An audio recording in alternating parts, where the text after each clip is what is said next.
Hello hello Yes, ma'am. Yes, ma'am. Hello hello can you able to view? Yes ma'am 144 okay you are audible okay okay ठीक है. So next point is addressing mode. In your university exam there is a separate questions asking on the addressing mode. There are 5 question for the 5 marks or maybe the 4 marks. Explain the different type of addressing mode present in the 8085. Again the same addressing mode will be applicable to the microcontroller also. There is only change in one addressing mode. We will clear at that time only. Now again here is the question, what is meant by the addressing mode? Addressing mode is nothing but it is nothing but the way from which we are going to take a data. परत एकदा बघा, addressing mode म्हणजे काय? The addressing mode is nothing but the way from which we are going to take data. Anyhow आपल्याला microprocessor मध्ये कशाशी interest आहे? तर आपल्याला ऑपरेशन्स करायचे, कुणावर करायचे? डेटावर करायचे. तर तो डेटा तुम्ही कुणाकडून घेताय याला काय म्हणायचं? Addressing modes. पहिली गोष्ट immediate. What is meant by immediate? In the instruction itself you are giving the data to the system. जेव्हा तुम्ही प्रोग्राम लिहिता तेव्हा जर तुम्ही डेटा सांगत असाल त्याला, तर त्याला काय म्हणायचं? इमिजिएट, की तिथंच तुम्हाला म्हणजे लगेच प्रोग्राम मध्येच तुम्ही डेटा पण मेन्शन केला. सेकंड रजिस्टर, की तुम्ही इथे डेटा देत नाही, तुम्ही तिथं नाव सांगता काय, की ए कडून तू मायक्रोप्रोसेसर सिस्टीमला आपण काय सांगतो? फ्रॉम बी रजिस्टर और फ्रॉम डी रजिस्टर और from A register you can take a data. Okay, तर सिंपल एक्झाम्पल म्हणलं आपण, समजा मी सांगते मूव ए कॉमा बी. आता हे तुम्हाला म्हणजे लवकर लगेच नाही कळणार, फक्त समजून घ्या. आपण त्या वेळेस हे पुढे जसं होईल तसं लगेच म्हणजे त्या पॉइंटला क्लिअर होईल. मूव ए एमओव्ही, मूव म्हणजे काय? एक इन्स्ट्रक्शन आहे. ए कॉमा बी याचा अर्थ काय? किंवा मूव ए कॉमा 24 याचा अर्थ काय? 24 हा जो डेटा आहे तो ए रजिस्टर मध्ये मूव करा. ओके, म्हणजे काय? In case of the register addressing mode, instead of giving the data I will give the name of the register where my data is going to be store. Okay, आता ठीक आहे, एक example तुम्हाला कळेल असं सांगते मी. बरं ठीक आहे, आधी 5 आपण हे करू आणि त्याच्याशी रिलेटेड मी एक्झाम्पल सांगते.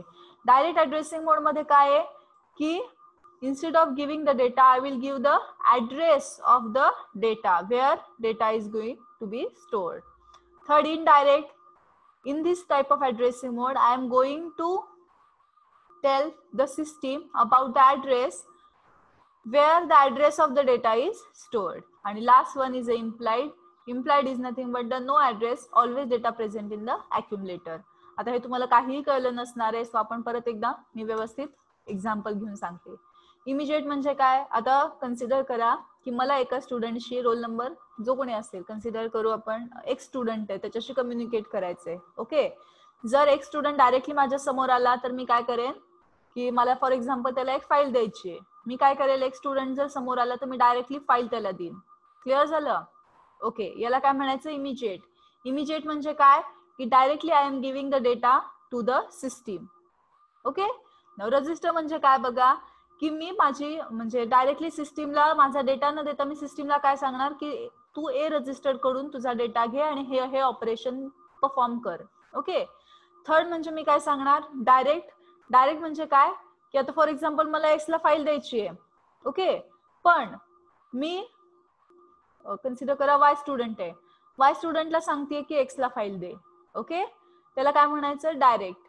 पण मी वाय स्टुडंटला काय सांगतेय, की काय म्हणू शकतो आपण इथं, ऍड्रेस, की तुम्ही म्हणजे मी एक स्टुडंटचा ऍड्रेस वाय स्टुडंटला देतेय.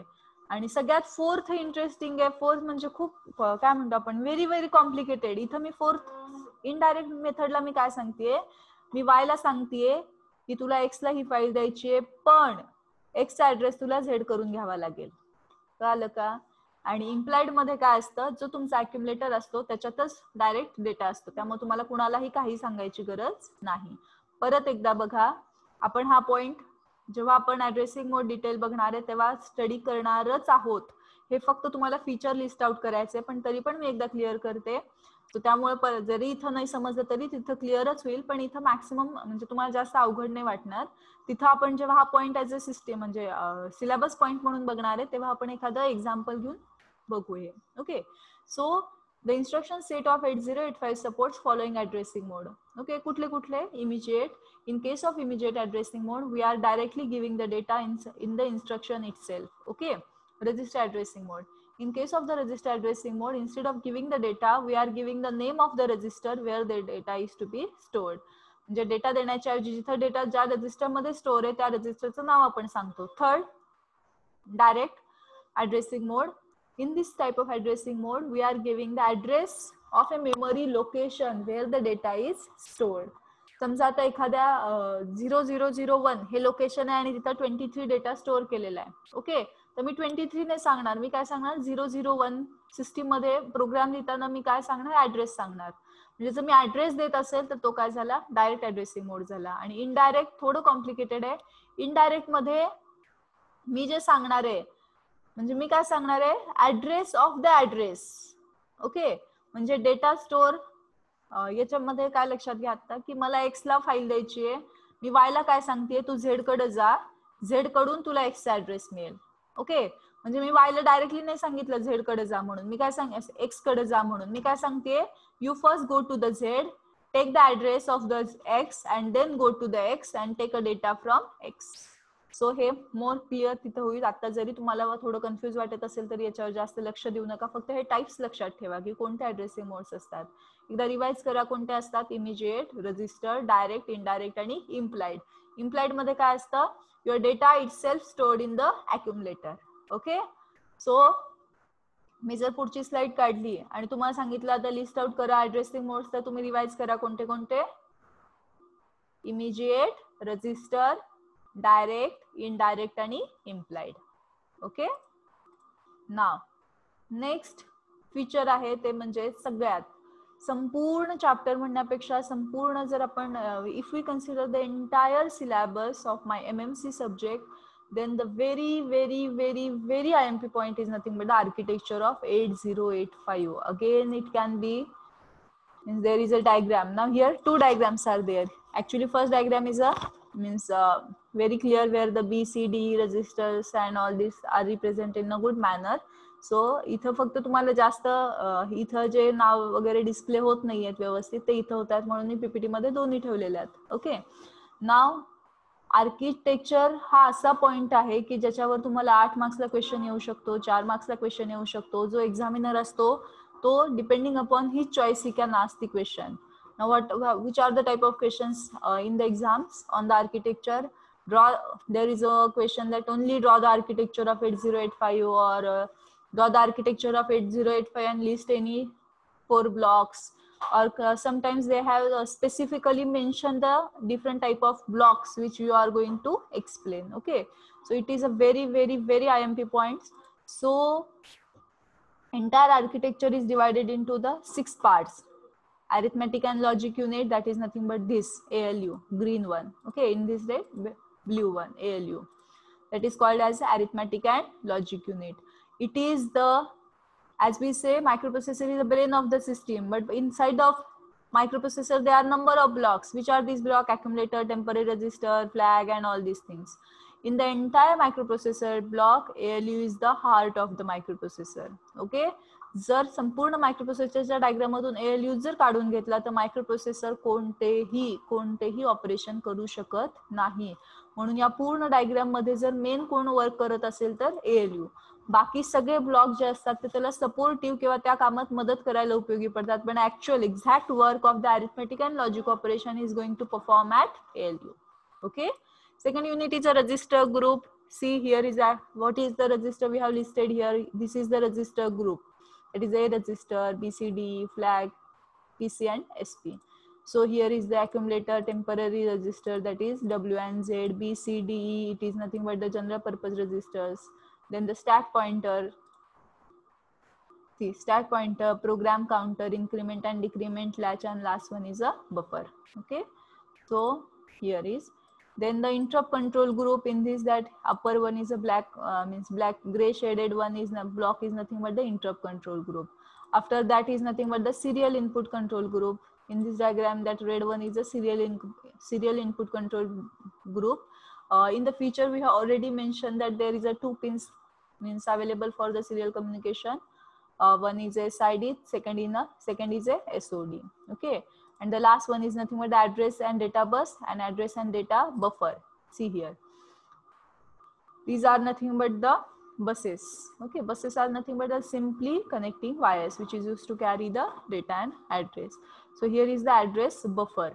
So in the next lecture, we are going to see all these blocks in a detail. So hence onward, for next 8 days, you are having the same homework. That is, in every day you have to draw a diagram of architecture of 8085, and you have to send me to the WhatsApp, or I will share the Gmail, so you can mail me that one. So again तुम्हाला वाटेल madam एकदा काढल्यावर आठदा काढायची काय गरज आहे. So again, in the first lecture only I have cleared that it is the subject of practice. Okay, there are different categories of the subjects. Some subjects are like that, theory subjects are like that. Once you have heard, you can directly go to exam and you can write the exam. Sometimes like maths and all that, you have to make, or signal and system networks also. After means if you clear the concept, you have to practice that, then only you can answer the question. So MMC is that kind of category subject, so you have to practice it more.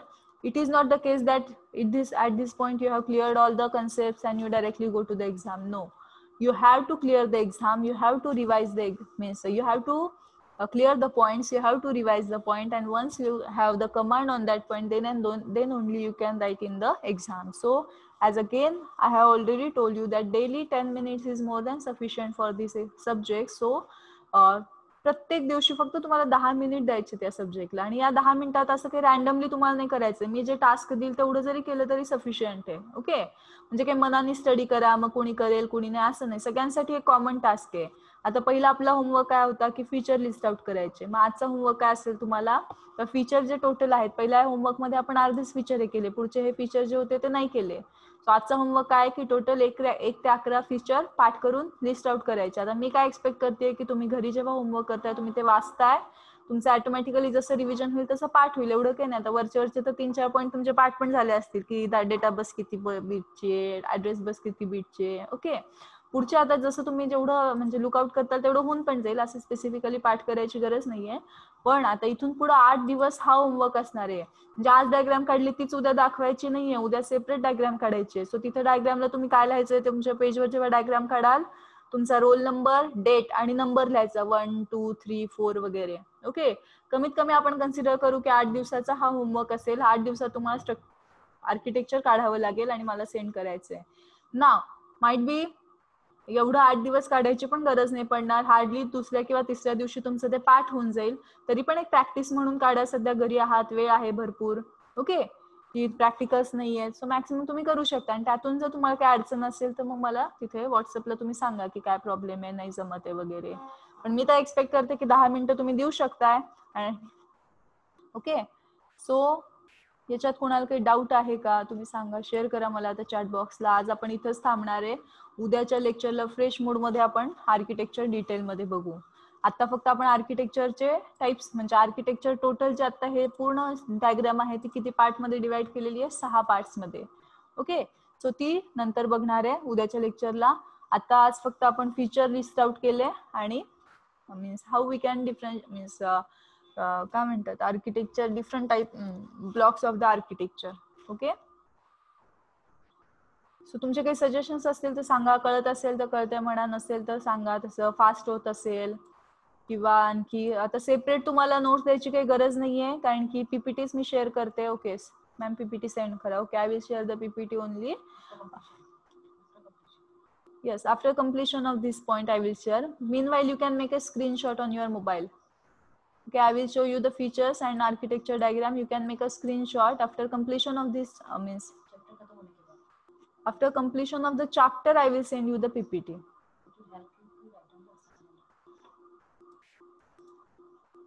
So meanwhile you can make a screenshot. Okay, I will show from the start. about the features. Okay, you can take a screenshot of this, so it will help you to for your homework completion. This is the diagram. You can make a screenshot of both the diagrams. First diagram, second diagram is, I think so, more clear. Okay, so is it okay? Can you able to understand? समजतंय का खूप fast होते? Actually video lectures मध्ये we are cannot communicate directly. So इथून आता हे थोडे दिवस तरी असंच कंटिन्यू करावं लागेल आपल्याला. सो तुम्ही तुमची रिस्पॉन्सिबिलिटी घ्या. नसेल समजलं तर कम्युनिकेट करा की मॅडम हे नाही कळतंय, हे रिपीट करा. ओके, मी तर असं धरून चालते की तुम्हाला कळतंय, हे समजतंय. ओके ओके ओके, ठीक आहे. सो होमवर्कला कोणाला काही प्रॉब्लेम नाही ना? होमवर्क कळाला का सगळ्यांना? तुम्हाला काय करायचंय, फीचर्स एकदा लिस्ट आउट करायचे. आधीचे केले नाही तरी चालेल, आज जेवढे बघितले जर पूर्ण केले तरी चालतंय, असं काही कंपल्शन नाहीये. आणि जी डायग्राम आहे आपली ती तुम्ही मला काढून पाठवायची संध्याकाळपर्यंत कधीही. डायग्रामची एक नोटबुक करा किंवा पेजेस करणार असाल तर पेजेस, त्या पेजेसवर तुमचं नाव, रोल नंबर येऊ देत आणि डायग्रामचा नंबर. आज असेल फर्स्ट, आता आजचा होमवर्क फर्स्ट झाला तो म्हणून 1 येईल, उद्याला सेकंड येईल. असं फक्त आपण 8 दिवस करणार आहे. 8 दिवसात मी गॅरंटी देते की 8व्या दिवशी तुम्हाला बघायची पण स्लाइड गरज नाही की तुम्ही न बघता डायग्राम काढताल. Okay, as I have already promise you की तुम्ही जर मी सांगितलेलं करत असाल तर definitely you can score about 60 marks out of 70 in this MMC subject. Okay okay, ठीक आहे. I will exit then. I will going to end this meeting. We will meet in next lecture. Okay, thank you.